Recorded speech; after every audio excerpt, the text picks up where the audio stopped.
Hi, I'm Charlie Radigan, Executive Director of the Vermont Institute of Natural Science, and I'm here today with Judy Callens, who is a Senior Advisor and the mover and shaker behind our Plein Air Painting Festival. So Plein Air means in the open air, and essentially plein air painters paint outside. And this is Vin's fourth. Whoa, how the time flies.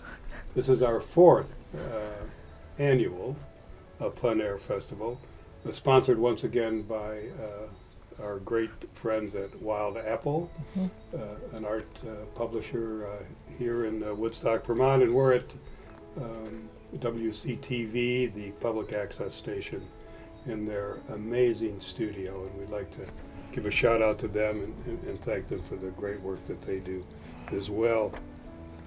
We wanted to talk to you a bit about the Plein Air Festival, which is coming up soon.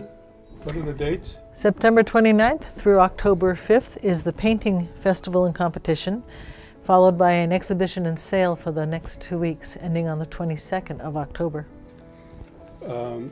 So the sale is particularly delightful. Vince shares in a portion of those sales, and the artists, of course, get the majority of it, and it gives them a chance not only to paint for competition, but also to sell some of their work.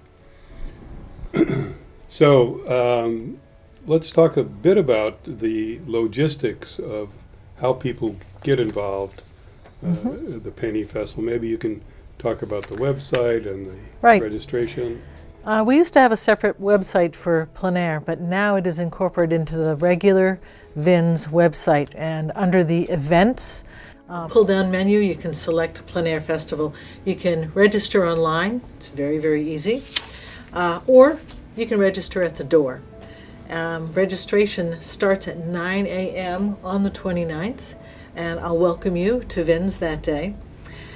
And let's see what else. We did a survey this last year after our 2017 festival, and we've incorporated many of the changes that were suggested, and one was that when artists register, if they'd like to enter more than one category, they may do so, and you can do that online. Okay, so the theme of this is nature through the artist's eye. And the idea is to celebrate what we know, those of us who live here, is the remarkable beauty as well as history of the Ottauquechee River Valley. And that's the river that starts up in Killington, runs down past Bridgewater, goes through Woodstock, gets past Taftsville where there's a beautiful covered bridge, on to Quechee, past the VIN's campus, and out to the Heartland Dam, and eventually to the Connecticut River. Right. Now, there's a storied history here. This is really an area devoted to conservation and sustainability of the natural world. And VIN's, of course, as part of its mission, is working to help create the next generation of environmental stewards. And we very much believe that there is a synergy, if you will, between science and art. And this is why VIN's undertakes Plein Air and why we think it's so important. Right. And as a matter of fact, we have a number of partners who have welcomed our artists to paint. First, it goes without saying, the VIN's Nature Center in Quechee is 47 beautiful acres abutting the Dewey's Pond and the Ottauquechee River, and it's a beautiful place to paint. We also, though, have a partnership with Artistry in South Pomfret, and artists are welcome to paint on their site. Artistry, by the way, underwrites all of our youth painters, so we appreciate their encouragement.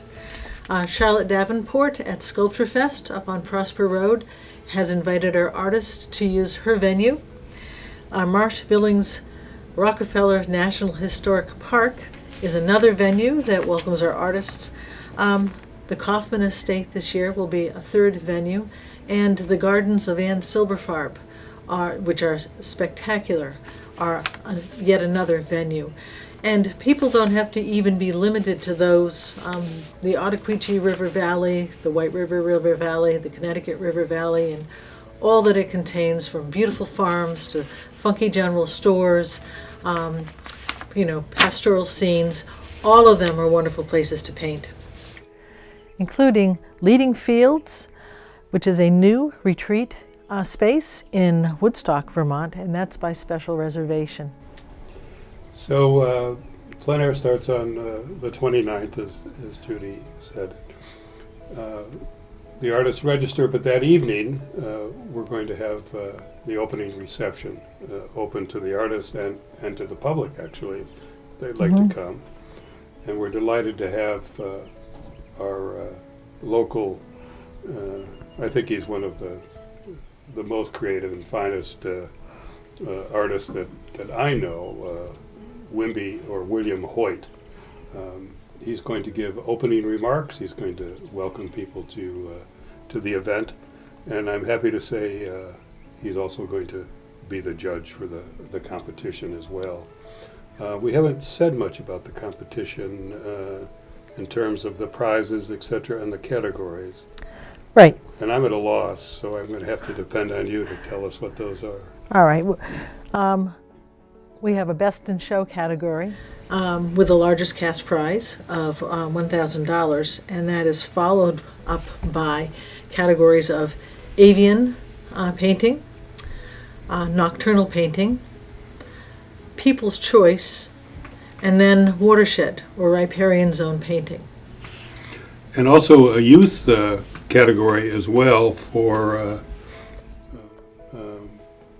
those under 17, and there are cash prizes there as well. So first, second, and third goes $170 and $50. We could just jump ahead because we're talking about cash. Well, there's one more. Okay. We have a quick paint competition for Right, 3 that's what I hours. was going to suggest. Right, and that also has 3 cash prizes. So the quick paint is a timed and scheduled competition where you actually go out into the field and you paint for 3 hours.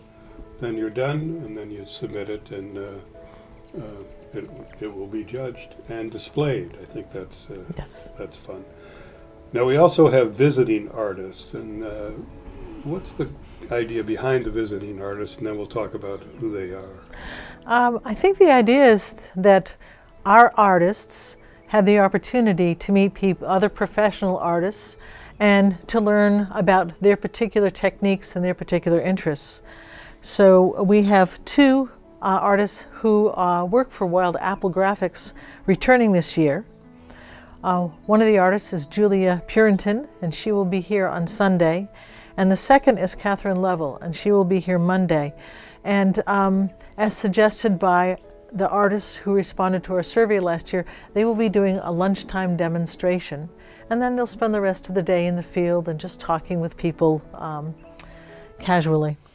Now on Tuesday, someone new, Laura Zindel, who's a name I know, but why don't you tell us a bit about Laura Zindel produces ceramics with the most beautiful images printed on them.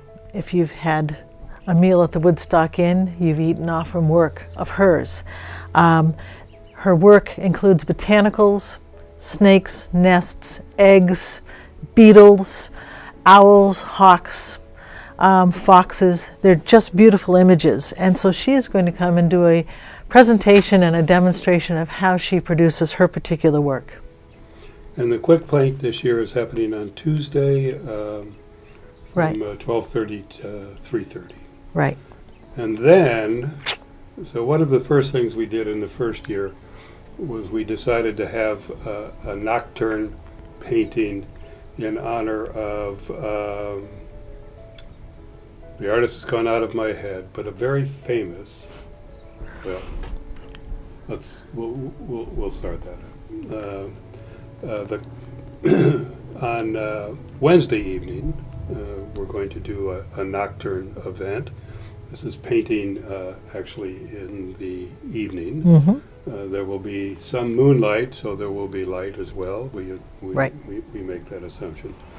This is a long and wonderful tradition. I think Winslow Homer may have been one of, not certainly the first, but one who made this a popular form. We did it the first year because there was a total eclipse of the moon that evening. That was amazing. And we did an astronomy piece. We did a concert with songs all about the moon, and then the nocturne painting as well.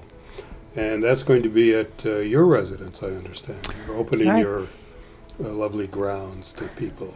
We'll be painting by the pond, having a campfire, enjoying s'mores, and liquid refreshment. So Wednesday, during the day, also there's a tour at Marsh Billings Rockefeller, Eyes of the Artist. And I believe it's the mansion, is that? Yes, it's their Hudson Valley painting collection in the mansion. So Thursday, everything concludes from the painting perspective, and artists are actually asked to submit by 4 p.m.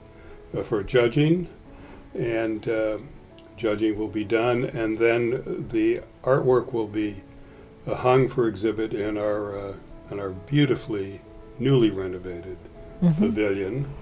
And Friday evening then will be the final reception, also in the pavilion, when the awards will be announced. And again, some refreshments will be available, and the public and the artists are invited to come. Also, at that time, people can vote for the People's Choice category, and that will be announced during the reception. And that's a pretty good cash prize too, of Yes. $250. The artwork remains on display and for sale from Friday to the following Saturday. No, until the 22nd of October, Oh, so quite a 2 weeks. quite a ways. Yeah. So that's exciting. And again, that's a way for Vince to raise money, and also for the artists to get some revenue as well. So Judy's the one who's made all of this possible. She's the one who contacts every artist we can find in New England and beyond to participate. And this is her 4th year too. She's done a wonderful job. We'd like everybody to come. If you're an artist, we'd love you to participate. If you're the public, it's pretty intriguing to walk in the field or the woods or down by the bird enclosures and see someone actually creating a work of art. It's quite wonderful. And again, we'd like to thank Wild Apple for their support, and our friends at Woodstock Community Television for making this program possible. Thank you.